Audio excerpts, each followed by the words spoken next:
Welcome to another episode of Go With Your Palate. We are going to be wetting your palate right now. You got me, Joe Wagner, your host, along with co-host Chris Fat Mario Rubio. We've got a very special guest today.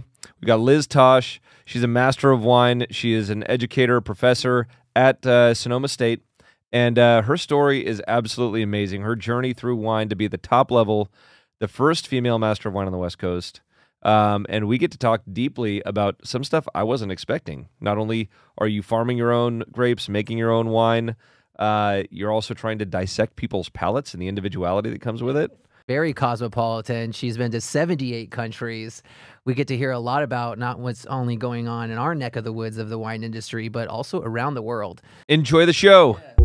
Because I was like so impressed that you've been to 78 countries. Yep, Man. and counting. Yep. Yes. Mm-hmm. So that, I mean, that's almost like 40% of all the countries in the world. Mm-hmm. So I mean, you're really You've done getting your up there. homework. He does his homework. And there's probably He's trying to impress you, Professor. I'm impressed. there's probably 40% that you don't want to go to. Okay.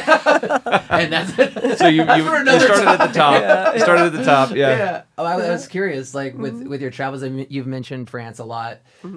Do you have any other favorites that you visited or great Italy and experience? Spain, Germany Highlights. is beautiful, but Argentina, South Africa, and then some of the really out-of-the-way places. Like last year, my husband and I celebrated our anniversary on Bali, the island of Bali. They now have 4 wineries on Bali. Wow. And so, yeah, isn't that cool? With making wine out of grapes. Yeah, they have grapes. They have vineyards on I had to Bali. ask. They got vineyards in Bali. And they have their hybrids that, Yeah. that are designed to grow in a tropical climate. But yeah, it's pretty Jeez. cool. And, you know, I've been all over China, all of their wineries, you know, Vietnam. You know, just it's amazing where you can find wine around the world. And so you're traveling to all these countries specifically for the wines. Well, some of it's vacation. Like my husband and I just went on vacation to the Balkans, which are the former Yugoslavian countries. So we went to Montenegro and Albania and Greater Macedonia. They make tons of wine in Greater Macedonia. You know, that was the birthplace of Alexander the Great. And Bosnia Herzegovina. Yeah. So of course that's a wine drinking area. Croatia. So I made sure that of course we built some wine stops into the tour. Oh, that's great. That was neat. And here in the States, so as you mentioned, all 50 states have a bonded winery, Right. every single one of them. What's the most interesting kind of out of the norm winery you've been to in the U.S.? You don't need to mention names, but what state? I always think about Wisconsin, you know, Okay. and some of the really cool stuff they're doing there. Some of those northern states too. You know, Florida is making really cool wine out of the Carlos grape. You know, things like that. You know, things that you wouldn't expect.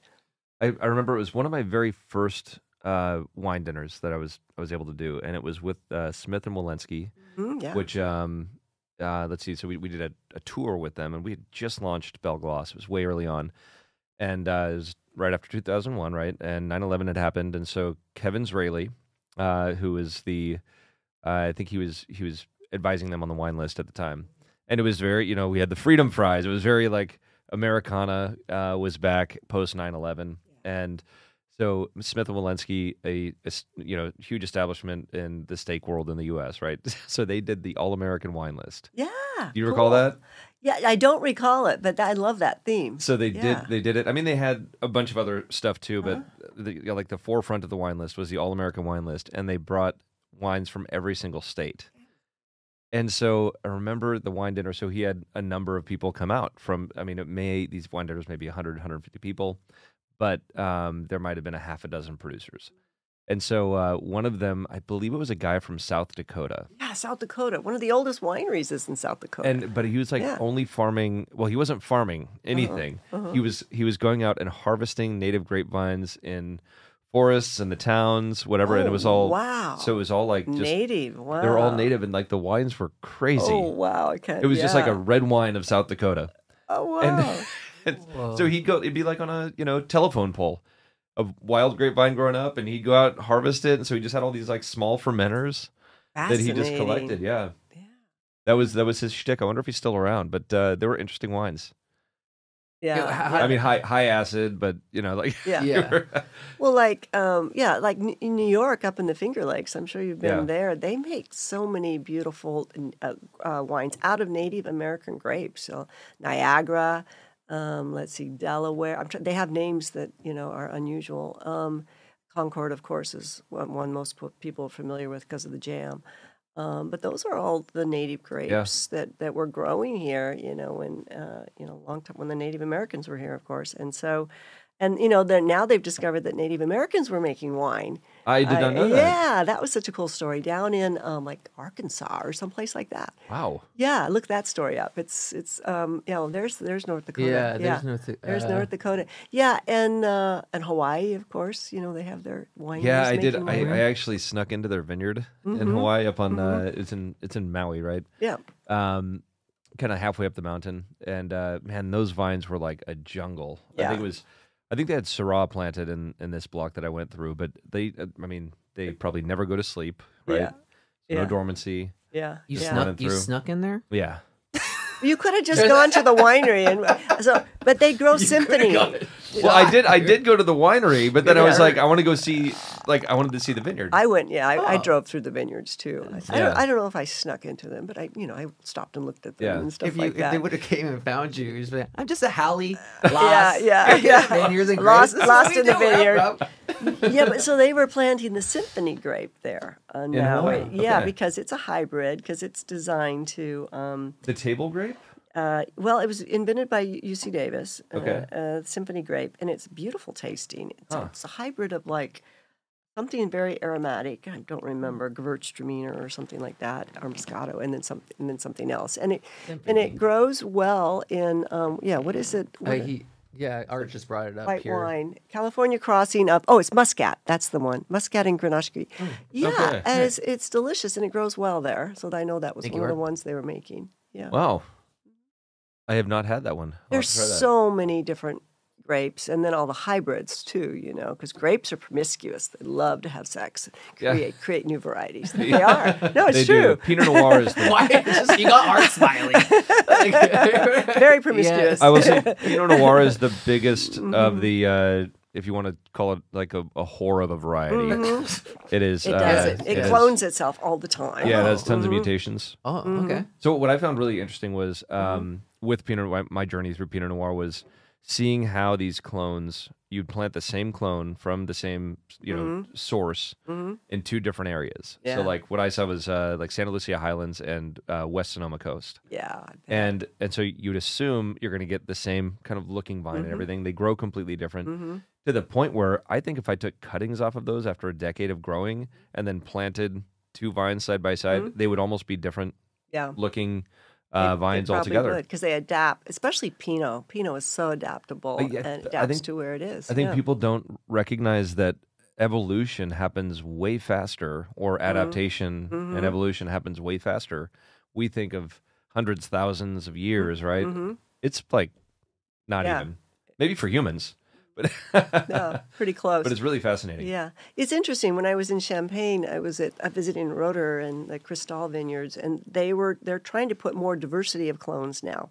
They said, there was this, for a while, people were just buying certain clones and only planting those, but now they want to go back to the old way, the Marseille selection, which you still have in certain vineyards, and have as much diversity of clones in the vineyard as possible, because they believe it creates more complexity in the wine, and also is healthier, with climate change and all of that. So, yeah, I thought that was fascinating. Yeah. They're purposely doing that. And by block or just intermixed, like almost like a field blend of clones? Well, it's obviously they're the same varietal. It's going to be Chardonnay or Pinot Noir. Yeah. But yeah, so they were doing it by block. By block, believe. okay. Yeah, by block.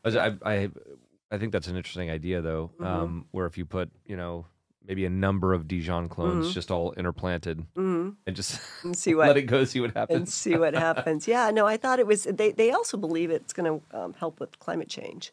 Oh, Because, like you said, the grapevine is very adaptable, and if you have more biodiversity, then you're probably going to have more adaptability. that's a good point. Yeah. They say we can learn a lot from an old vine Zinfandel.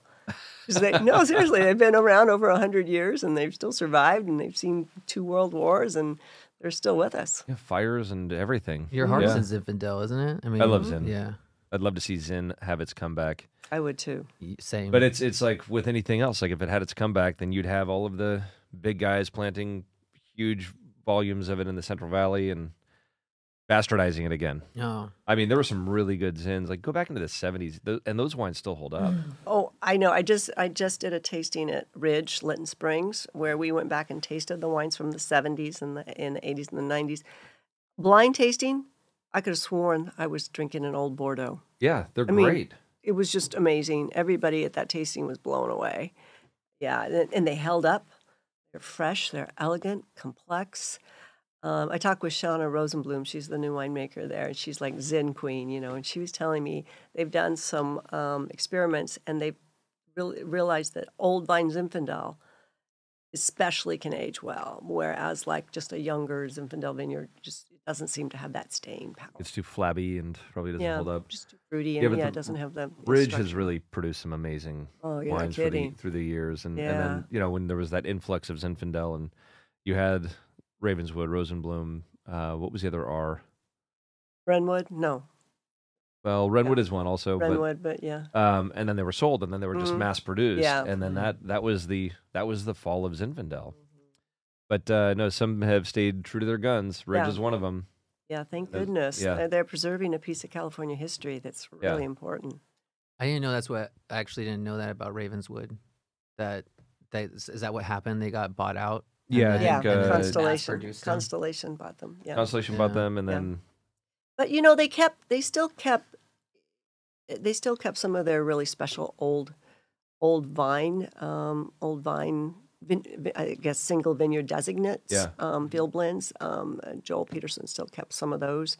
They were still They were still called Ravenswood, but if you looked at the bottle and you knew where they were from, you knew they were really special bottles of Ravenswood. And then you had the mass commercial one, which tasted very, very different from the special ones. Yeah. And then Merlot went through the same thing.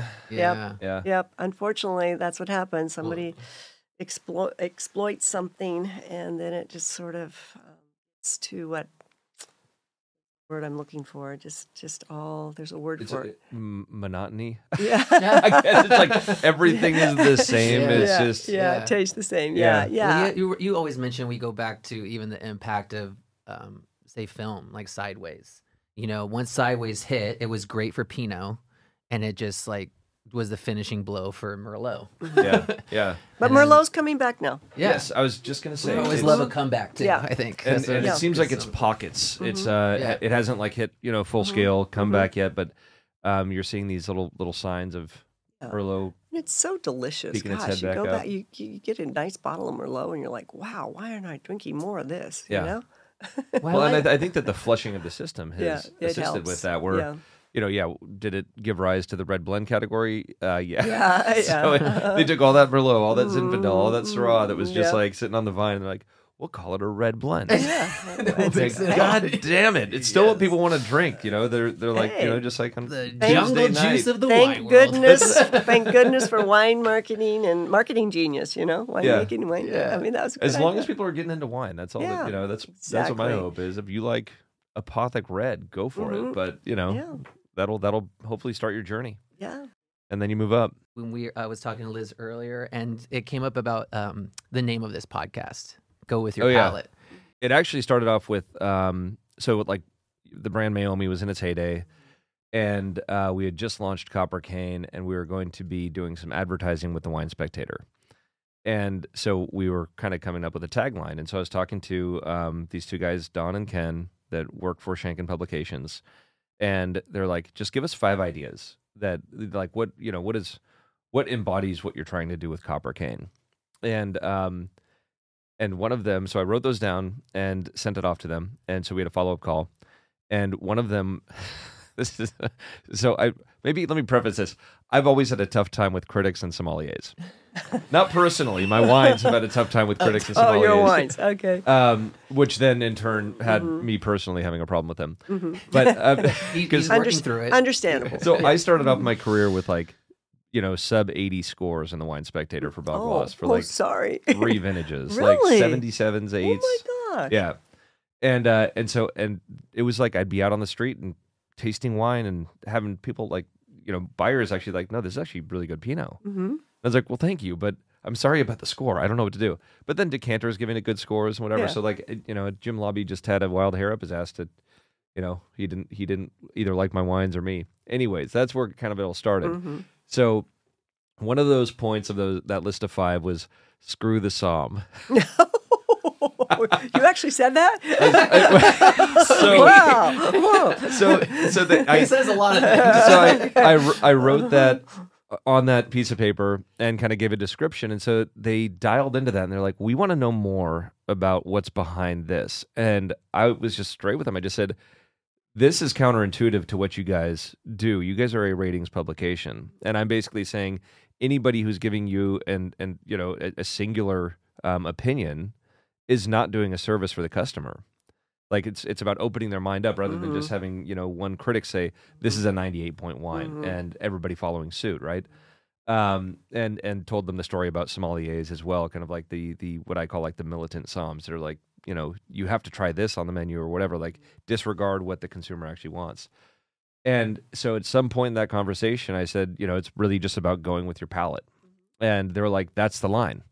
Yeah. And I was like, yeah, it's a go with great your palate. line. So it's like, Yeah. it's more empowering and but it really started off with the crudeness and harshness of screw the Somm. but go with your palate really is about anything in life. I mean, at this point for us, it's like, I don't care what you enjoy as long as you're enjoying it. You can start your wine journey with any wine. You can start your wine journey with seltzers. Right. If you like your wild cherry White Claw, and that gets you into some point drinking Sutter Home Rosé or White Zinfandel, and then you begin your journey. Like, there's no judgment there at all. I think it's where people have to start. They have to have. Right.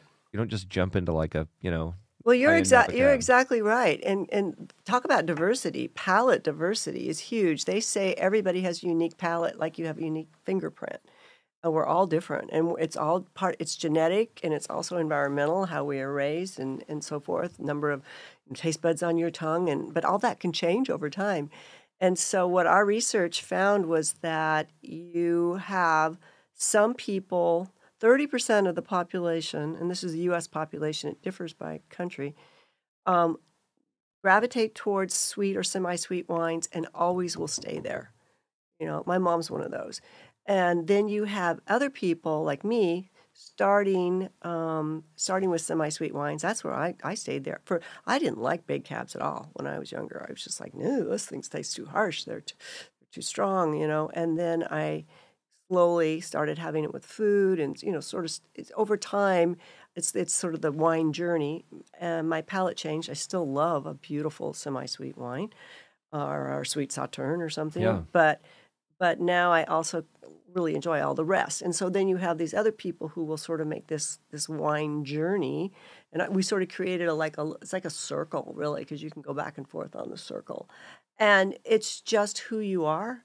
And there's no judgment whatsoever. There's nothing that's better than. Then you have other people who have palates that just crave, they need more intensity, they need tannins, they need higher alcohol. That's just naturally how they are. And so they're going to start out with those big red blends. And they're going to probably stay there, going to be happy, and they're going to think those white wines are a little wimpy, and that's not for them, because that's not how their palate is structured. So that's what's so fascinating about it. So I used to teach this to my students. We did a little test to see where you are on the wine palate diversity continuum, and recognizing that nobody is any better than anybody else. That's just who you are, and anybody can choose to change if they want, but you don't have to, and respect what somebody loves. If somebody loves White Zinfandel, hallelujah. Yeah. Hallelujah. And so you're saying that kind of genetically we're predisposed to a certain preference, we are. palate-wise, but over time you can You can consciously adjust that or Right. subconsciously adjust Right, it. exactly. Yeah. Like broccoli. Yeah. I hated broccoli as a kid. That's a I good still point. I still hate broccoli. I haven't changed it. But I also didn't like Brussels sprouts, and now I do. Yeah. So part of it's conscious, and part of it is just like naturally. And when a baby is born, So this is all survival stuff. If you look at the 6 major tastes of sweet, sour, salty, savory, spicy, and I'm forgetting one of them. Umami. Savory or umami. Okay. Yeah, there's another one I'm forgetting. But anyway, sour. Did I say sour? Yeah. Yep. Anyway, those a baby naturally likes sweet and savory, or the umami. Savory is like cheeses and meats, mushrooms, things like that. And they naturally dislike bitter or sour. And it's just, if you think about, when we were, Neanderthals and you didn't know what food was safe to eat, oftentimes the foods that were bitter or sour or sharp were poisonous. Rancid or poisonous. Right. Yeah. And I would have died. Salty. Because I love bitter and sour. Okay. Well, you know what? But when you were a baby, you didn't. You probably didn't. And there's some babies who naturally like spicy. My daughter was one. She loved pepperoni from the time she was really little. maybe she's part Italian. But but there's certain it differs by nationality. For example, in Argentina and some parts of Italy, people love this sour, that Campari, that that note. Yeah, the bitter. That bitter. They naturally love that. And in fact, I was talking to some of the Chandon producers down in Argentina, and they said that when they make their sparkling wine down there, they literally make it a little more bitter because that's the Argentine palate. Yeah, and they don't export that wine. It's designed for that market. So it's fascinating. Palate diversity is so fascinating, and I don't think we've actually done enough work in it. Yes, I wanted to ask, what is your test that you're giving your students? Well, there's several of them. In fact, I need to give credit. Tim Hanike invented one. I had a real short one that Tim helped me shorten because I'm like, Tim, I can't do the long one that you gave me. So we just came up with 5 simple questions. And they're little things like, do you like dark chocolate or milk chocolate? Mm-hmm. Or do you put cream and sugar in your coffee or tea or not? Okay. Do you like Scotch whiskey or not? So they were just little simple things where we could start to understand people's palate, and then there's a longer exam as well. So I've done a few tests like that, and I do find them to be quite accurate. Have you seen the Tastery? Yeah, and Tastery. I know you had her on your show. Okay. Yes, so she is. What they're doing is, I think, going to be so helpful to the industry. I agree. It's just I think people haven't quite understood it fully yet, but I really see that as a huge helping hand in getting people to understand their palates, and also figuring out what even how your wine sets look if you're a retailer, or what your list should look like if you want diversity. Yeah. So I think that little items like that, and I guess you could say AI is helping out with that to a degree. Yeah. I think AI, the only thing I hate is when somebody says, oh, you shouldn't like that wine. Or, oh, obviously you have an unsophisticated palate. I mean, that kind of stuff just totally irritates me. I want to go strangle the person. I'm like, no, they don't. They probably have a much more sophisticated palate than you do because they're more, they probably have more taste buds. They're more sensitive to certain things that maybe you're not picking up on. So that's the piece that I'm just like, everybody is who they are, and who they are is wonderful. Mm-hmm. Go with your palate. Go with your palate. Go with your palate. Go with your palate. Yeah. Whatever car you choose, go with your palate. And it's like anything. And I think it was cool too that you. I love what you just said, and it was speaking to our conversation yesterday, but also to say, when we were talking about genetics, the physicality of. We're talking about taste buds, right? And it was something average person has like 5,000 taste buds. There's people that are lower. There's people that are higher. And I asked you, can someone, if someone was say on the lower spectrum of that, and they knew it, or they're feeling like they weren't tasting something, that they could still achieve the credentials and aspire to some the great accomplishments you have of becoming a master of wine or a master somm. It just takes training. It takes those we talked about, like the 10,000 hours, right, to be masterful. And you can get anybody can learn to be a competitive, wine judge or taster. Yeah. Anybody can learn, and just think about you can improve. Like people can learn to sing if they decide they want to, or play an instrument, or learn a language. You can learn to taste and evaluate wine, in that kind of fashion if you want to, or you can just enjoy it, you know? I oftentimes like I was at a dinner in France and they brought out all these wines and you know, it'd been a long day and, you know, we'd had a wine lunch and I was just looking forward to tasting them. And they're like, okay, now Liz, we want you to analyze these and tell. And I'm like, excuse me, no, I'm here to relax and enjoy the wines. I mean, good for you. But that is it's like I'm not doing that, you know. But that is so true. That's like where you like at the end of a day or whatever, a long day, I just want to have a wine I know I'm going to like and not think about it all. Not think about it. Just relax. And then, you know, but then we'll drill into stuff with, you know, the winemaking team. And But that's usually in the morning. Did you know the best time to taste and evaluate wine is from 10 to noon in the morning? I've got my thing. I want to know what your thing is. Okay. So my thing is, yes, I go even earlier than that. Wow. Well, you're a winemaker. Winemakers have to. Yeah, right? I think you just have to start earlier. But I'd say before noon overall. Hungry and cold, and if it's outside, well, I always like to taste for a final taste outside. Wind at my back. Wind at your back. Oh, that's interesting. I'll have to do an experience with that. Why wind at your back? It's something about like if there's a light breeze, which oftentimes there is here, you know, with wind hitting your face, I think that it kind of circulates back into the glass. Yeah. And so if there's even, you know, 2 mile per hour breeze, interesting. if it's coming around, it doesn't affect the. Right. I know it sounds ridiculous. This is the stupid shit we learn about ourselves over time, right? Yeah. No, that's fascinating. Okay, so yours is 10 to noon. 10 to noon, yeah. And that actually, for the Master of Wine exam, that's when the tasting takes place, from 10 to 12:50. 12:15. It's 2 hours and 15 minutes. So, and it is a good time because you've eaten breakfast already, and so your stomach's not growling, or you're not terribly hungry. And you're relatively alert, right? And then you could taste, and then at 12:15, then you can go have lunch. Perfect. Yeah. Sounds That's good. I would actually love to see, that could be another book idea. How people taste, like what their preferred, just like a paragraph from 100 people. Yeah. Yours would be wind at your back. Wind at my back, slightly cold and slightly hungry. Yeah, a little bit of that hunger. Yeah, I think might help. Yeah, it's juices flowing. Get your and stuff senses like that. to senses more sharp. You know, there's like the Huberman routine, like, you know, with the PMF and, you know, I mean the circadian rhythm, getting that light in your eyes first thing in the morning. Yeah. I think we could kind of put this wine tasting. If you can get Huberman to include wine tasting into his daily structure. And wind at your back. Yeah. I love it. It's a healthy way to start the day. Yeah.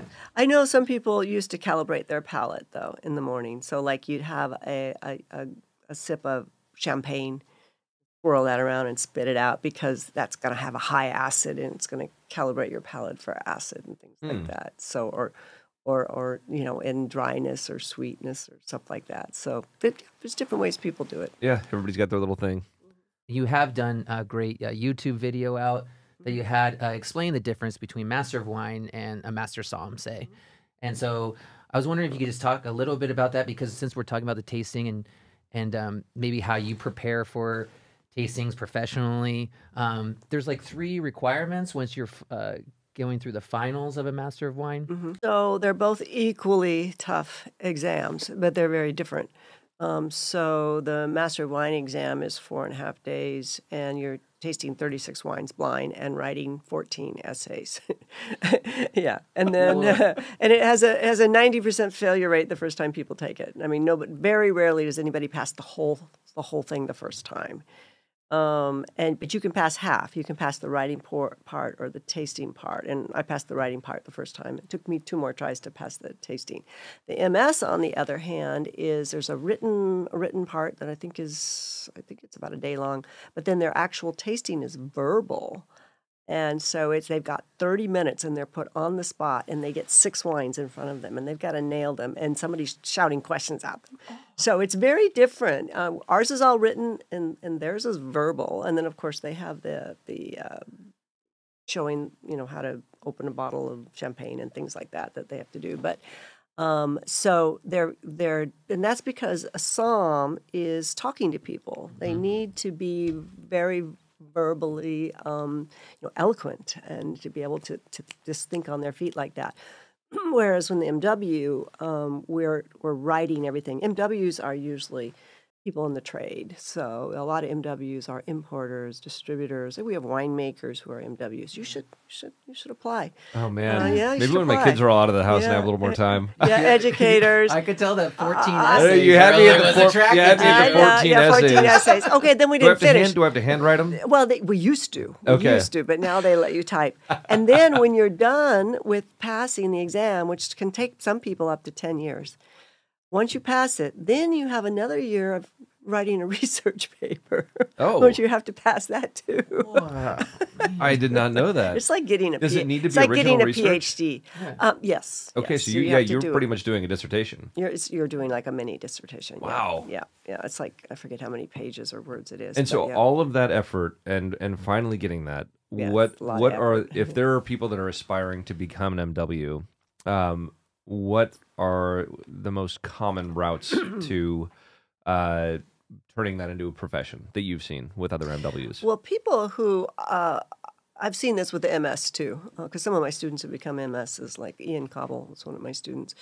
So they'll get the MS or the MW, and they'll have a job. But then what happens is they get so many consulting offers and stuff like that that they often become a consultant or start their own company. Okay. So that's generally you do. It opens up a lot of doors. The minute you get it, you just get all these, phone Yeah. calls and emails. Yeah. I bet. It's I nice, bet that's yeah. pretty fun. Yeah, That's a big accomplishment. Yeah, it's fun. It's nice, and the other thing that does is it opens up the doors to the networks around the world of pretty much all the wineries and all the other MWs. Any place I want to go, I just look to see who's living there, and then I write to them, and then they'll, they get you appointments, they get you, they just it's very, very helpful. Oh, that's great. Mm-hmm. How many MWs are there? I just checked because I thought you'd ask me that question. Because it changes. Not that many pass. I mean, some years 0 people pass, and then other years we'll get like 2 or 3. I think we just got 5 people this year who passed. Okay. And you're so- talking globally. Globally. Yeah. So in the U.S. there's 50-something, and globally there's 417. That's not a lot of people. That's I mean, really for the amount of wine that's out there. Well, so MSs in the U.S. there's 125, I think, and there's only 3 MWs. So there are more MWs in Europe than there are in the U.S. Okay. But I mean that if you're able to do that and you make that accomplishment of getting that certification, that MW or that MS, I mean that's you're elite and you're in a very special category, and it sounds like there's a lot of opportunities. And you get to do what you love. I have to admit, it was harder than doing a PhD to get the MW because it's just you don't have that much control. Like the writing part, I've been blessed by being able to write and loving to write. I love to write. That's the books, but so that part was fun. But the tasting part for me did not come as easy. In fact, when I was approached about why don't you become an MW, I was like, I could never do that because I could never pass the tasting part. And they're like, no, they'll teach you, and they do. They teach you. And so still, the way they want you to do it is very, very specific, and it's really, really hard because you're tasting the wines of the world. And they accused me of having a California palate. Oh yeah, that's what I was talking. Yeah, which was true. Which was true. I really only know the wines of California or the U.S. and so I had to learn all these other wines. I mean, I'd been to France and Italy and all that, so I'd been to all the regions, but I couldn't really nail, a if we say against the terrain, or I couldn't nail that. I couldn't figure that out. You had to know all the regions. We had to know all the vintages too of the of Burgundy, Bordeaux, Rioja, Tuscany, and Napa. Oh, and port. You had to know those. Oh, wow. So then you had to be able to say, okay, this is a 2014 and not a 2015 because of this and this and this, and that you can taste it in the wine. Wow. Are you seeing it's harder to decipher vintage now? No, actually, with climate change, there are certain years that you just sort of, there's certain years that are cooler and certain years that are warmer. Yeah. So, like, you could probably easily be able to nail a 2011 Napa Cab in a blind tasting. and you might be able to get a 2015 because that was a year where the third year of the drought, and so the wines were super concentrated. And Those are and my then two example bookend vintages. Okay, It's yeah. funny you mentioned those. Okay, well, Whenever I didn't- talk yeah. about the They're two very different, extremes, yeah. I'm like, you've Yeah. 2011 and 2015, and that's not just Cab, that's Pinot, everything. Yeah. It was like, Yeah. See, so you could do it. So if somebody Yeah. gave you a bunch of wines blind, you could and said, figure out the vintages. You probably could. yeah. So yeah, but you're saying maybe even more extreme swings for vintages from climate change. Yeah. Well, the other thing that wasn't easy is because a good year in Bordeaux might have been a bad year in Burgundy or a bad year in Rioja. So it was like you had to really. They weren't all the same. It wasn't the same around the world. Yeah.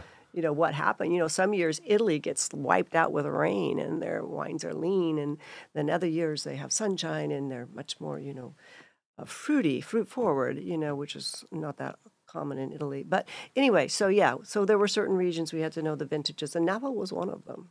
Correct me if I'm wrong, but you finished within 5 years, and 5 that years. is still That's relatively actually fast. that's considered pretty Yeah. fast. And you have your So I think it's PhD in so human awesome. resources. yeah, human resource management. So you've already done an actual dissertation. She's a Right. doctor. Yeah. So yeah, you're a doctor. Yes. So and the MW was harder to. Yes. Yes. It was much more difficult because you don't have any control on how your palate's tasting that day, and you're nervous and Yeah. you don't know what the wines are going to be. And they throw like crazy wines at you. You don't know what they're going to be, That's got to be, could you imagine being on that panel? You're like, how are we going to screw with these people today? Oh man, yeah. I mean, it's gotta be really crazy though. I'm just thinking about like the people that for the Master Somm thing because it's verbal. And I'm just thinking like you just have this panel of people just yelling at Yeah, you. Just yeah. asking, You got just these firing them people just, questions, yeah. just, like, It's, talk gotta about be in your- intimidating. and they like Yeah. You got to be in your like Sunday's best and like, A lot of French totally proper the accents. whole time. Yeah. Well, it's Just coming in. very intimidating. That's what I Yeah. said. They're both really difficult exams. They're just, different. Yes. Yeah. Yeah, but it's also a great accomplishment. Another thing that I really liked about it too, and I'm not sure if this is everyone that goes through the program, but it sounds like in your story that you really got your hands dirty in actual winemaking. Yeah. And I think that's what comes up a lot, like in our podcast, when we're talking about maybe the snobby somms is what we Yeah.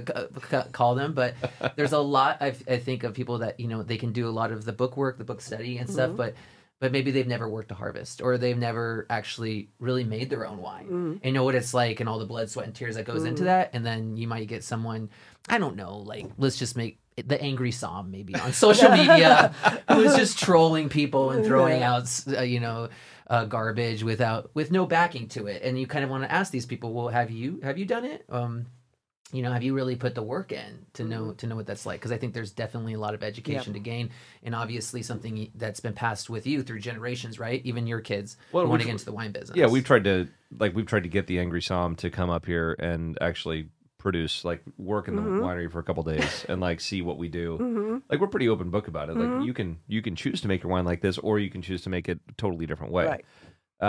But the criticism is what I've never understood. I mean, so I kind of by going kind of the opposite route, because I'll have non-intervention or low intervention winemakers criticize our wine style, Right. and so inadvertently now I criticize their wine style because if I get questioned about it and criticized, I'm gonna be like, well, from the moment you plant a grape, you're intervening, and so on and so forth all the way through the process. So there's different philosophies out there. Definitely. I think that we have lost in so many ways in our society just tolerance of everything. Yeah, that's a good point. And I think that even going back 20 years when I started my career, there was much more tolerance in I mean, you can go politically, obviously, with what you should be drinking, with what car you drive, whatever else. Everybody's so critical now. And fearful because it might get on social media. that might, cancel culture is real and all that. So that's why they say some of the young people or young adults are afraid to drink because they don't want to be seen at all heard to that. be out of control in any way. yeah, Yeah. and that lives on forever. Yeah, Yeah, and it if didn't you used do to. something bad. And I read your article in Forbes, Oh, yeah. your interview, and I noticed that you said the same thing that a lot of people are saying, is that we need to make wine more relevant, we need to make it more fun, we need to make it more, bring it back into the fabric of society Yeah. again. I don't know if you call it like a wine campaign or the wine is. Wine I thought that is, was a yeah. beautiful Yeah, thing that's, that you're doing. but part of wine relevance, and I know you're working on this too, Joe, is we tried to figure out a way that we could use social media to just remind people how wine is used in everyday life. You know, wine on a picnic, wine at the beach, wine, a wine date night, wine with your friends, you know, wine on a game night. And so we have this series of social media posts. We do one a week. It's called Wine Is. And then we'll have, you know, a picture. It's mainly just a photo, and then, you know, for the occasion. Like the one we were just talking about is we had one with a pink flamingo, a plastic flamingo in a swimming pool. Wine is for swimming pool fun, and, you know, with some plastic wine glasses and, you know, enjoying wine in the pool. So that's just an example. And so we now have posted those on 5 major social media platforms, and it's fun. I'm working with a firm called Wine Glass Marketing. They're here in Napa Valley.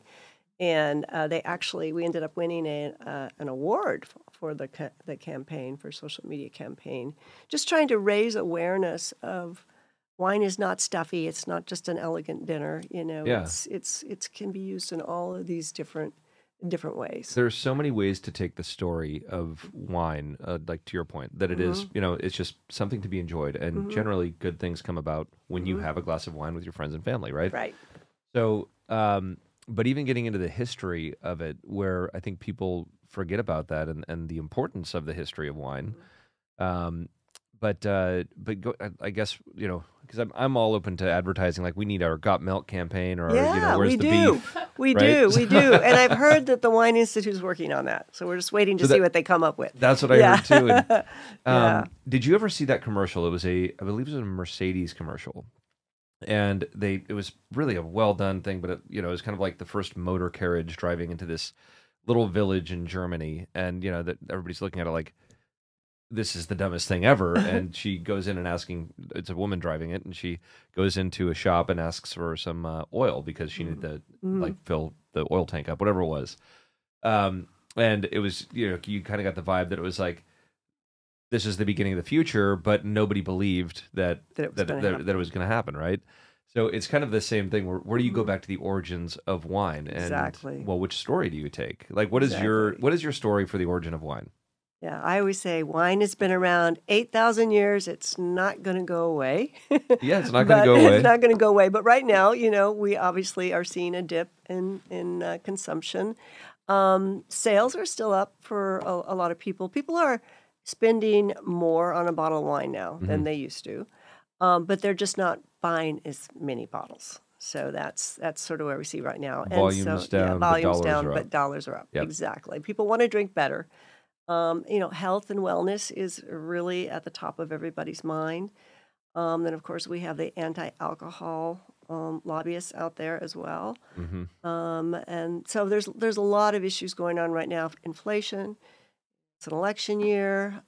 Interest rates are still high. So there's the economic pressure. A lot of pressure. Yeah, yeah. But as far as the history, so like I think of beer, right? And beer kind of was by accident. Right. I think the story that I believe to be the truth of it is that somewhere in the Middle East, they were, you know, pulling water out of the desert, but it was, you know, unsanitary. And they realized that if they throw, you know, wheat or barley or whatever into that water and let it sit out in the sun for a period of time, they didn't know they were creating alcohol, but that really created the foundation of beer. Okay. So wine's origin story, the one I always say, and I've gone back and done a lot of research on this, they say it was accidentally discovered by a woman. Oh, really? Yeah, because back in those days, women were the ones who were picking the agricultural products and the fruit. Men were out hunting. They were the gatherers. Yeah, they were the gatherers, okay. yeah. And so they say that, and they lived in, probably in the Caucasus Mountains, you know, somewhere, and depending on which country that is nowadays, Georgia, Armenia, Turkey, whatever, somewhere over in that area. And that she picked these grapes, she brought them back to her house, she put them in probably a little stone bowl or trough, and in a dark corner, and forgot about them. And then when she came back, you know, a week later, There's like all this bubbling stuff going on, and the smell coming out smelled really beautiful. And she took a sip and thought, that tastes good. So then she took another sip, and she goes, wow, I feel good now, too. And so that's one of the stories. And there's actually a story, too, I think it's in the Epic of Gilgamesh, if I'm saying that right, about a princess who had a really bad headache. And she ended up finding, there were some grapes that somebody had thrown away, and she thought, I'm just going to take that in my life. And so she took this fermenting mass of old grapes that somebody had thrown away, cured her headache, and made her feel better. And so her father, the king, said, okay, now in this kingdom, everybody will make wine. That's interesting. I like that story. I like that story. There's a lot of origin stories. Yeah, I mean, I think that you're probably the first one is probably the most logical, right? Maybe they're trying to like make some sort of a jam or whatever. Yeah. I was just wondering how long it took them to maybe tell the guys. They were like, we found this wine. This is pretty cool. Just let them go hunt. Let's just let's figure this wine thing I love out. how you think. It's possible the women didn't tell the men for a while. You know, they hung on to that secret. Yeah. But as we all know, grapes will naturally, if they're all piled on top of each other in a dark corner, they'll start fermenting naturally, carbonic maceration. I've also heard stories about birds, people watching birds picking up an old, grape that, I've seen the drunk bird story, and then they realized the bird was drunk, so then they decided to do that themselves. And then, of course, there's the stories out of the Bible about Noah planting the first grape, on Mount Ararat in Turkey, which is, where they have, vitivinifera grapes. So all these stories, there's probably an element of truth, I think, in many of them. Yeah, I would agree. That's the most likely scenario. I think that there's little pieces of it. I don't know about the Noah one, though. That one's a little... It depends on what you believe. Yeah, exactly. I'm not getting into it. There's going to be a lightning bolt your way, okay? Blood into wine. Come on. It was a great... if you water to wine. Water to wine. If you read... Art's laughing. He's like... If you read the rest of that story, Noah turned the grapes into wine, and he got drunk, and then he got in trouble with his sons. Oh, really? Yeah. You didn't read that story? I did not read that story. I need to go back to church. Yeah. Well, I really do look forward to doing something with you guys, and seeing how we can continue to market wine and make it fun again, and have our got milk moment, whatever that might be. We need it. We do need it, and I think that the next generation needs it. I mean, for them to understand the beauty of wine and the culture. I mean, I bring this up to many people. I can't think of another product that will have, to what you've done, you said 68 countries? Yeah, 78. 78 countries, okay. And wine will bring you around the world. Oh, yeah. And you're going to be in these wonderful. beautiful places with great food, with great music, all their own unique creations. And wine has been a part of that. And it's like, once people realize that, it's like, oh, it's not about getting a picture for my Instagram. It's actually about getting out there and enjoying life and seeing other cultures. Exactly. So, wine is a wonderful career. Yeah. And TikTok and what you're doing on TikTok is important. I really think that now that it's legal to advertise wine on TikTok, we need to get out and tell the story more in that platforms that reach out to new consumer segments. Yeah. It's also embarrassing for me, but I know I'm really glad it's doing something. I watched your waxing video on TikTok. Ooh. That's like the one that people like. We were talking about we tried to intermix educational stuff. But it's like you'll get 1 million views on a wax dip, and you'll get it's 5,000. unique. Yeah, and it wasn't you waxing your legs; it was thank God. Well, that might hurt. That might hurt a lot. He has waxed himself. Oh, yeah. Accidentally. Yeah, it's no. He gets requests. That's the thing. Yeah, look at this. I am. Yeah, this is what a great sport he is, because I think we talked about this too. I don't think he imagined. I didn't imagine how crazy the waxing. What you did, we had you do that, and so we started just getting all these requests where people are telling to wax all kinds. Yeah. Something he won't do, but he waxed his arm, and look at that hair. It did look like it grows back even longer. Yeah. And now it's getting gray, so I don't know if they go hand in hand. Yeah, but it brings up good. I just want to say though, stuff like that though, it also brings up good educational opportunities. I think for Joe, when what are people going to start talking about? What is this wax for? And then I think also what you do really well with, and I think that can kind of almost make people not want to do what you do, and that's like the conflict of stuff, you know, where people say, oh, the wax, that's just to sell more wine for more money, Yeah. or that's what it's all about. But he takes it as an opportunity Yeah. to really give him the history, Right. you know, they've been waxing bottles for centuries, you know, right? Yeah, it was the standard tamper-proof seal. But everybody now is like, Anti-counterfeit, huh? Yeah. and everybody now is like, oh, you're going to get a cease and desist from Maker's Mark. I'm like, do you know how long people have been waxing bottles for? Like, that was the... But, know? but that leads to your great story Beeswax. about your conversation with Maker's Mark. Yeah. Yeah, speaking Yeah. to Mr. Mark, It was, Makers, but on the phone, but but talking about it wasn't him, but yeah, it was the production manager.